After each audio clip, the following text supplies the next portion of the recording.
We are waiting for a major document dump relating to New Jersey Governor Christie's involvement in the George Washington Bridge scandal. Senior correspondent Eric Shawn is in New York right now with the latest. Good evening, Eric. Good evening, Brett. Nothing will be made public tonight, but the documents are beginning to come in and are being reviewed. One of the chief investigators tells us what they are after. I mean, clearly there was an abuse of power. For what end, we're not really clear. It was subpoenaed emails to his panel that exposed the bridge scandal.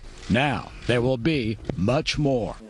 New Jersey Democratic Assemblyman John Wisniewski, co-chairman of the state legislature's Joint Investigative Committee, notes there is no evidence yet tying embattled Republican Governor Christie to the scheme, but he suspects others are entangled.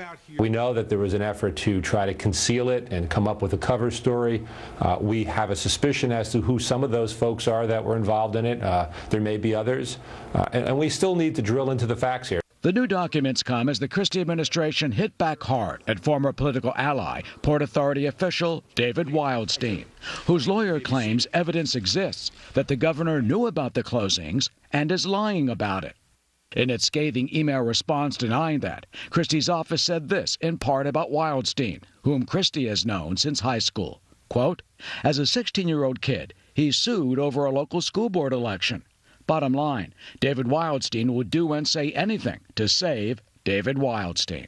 That might be relevant for the governor in terms of trying to attack Mr. Wildstein's credibility. That might be relevant in terms of whatever relationship they may have had. But it doesn't answer the questions that the committee has, which is how did this happen and why did this happen?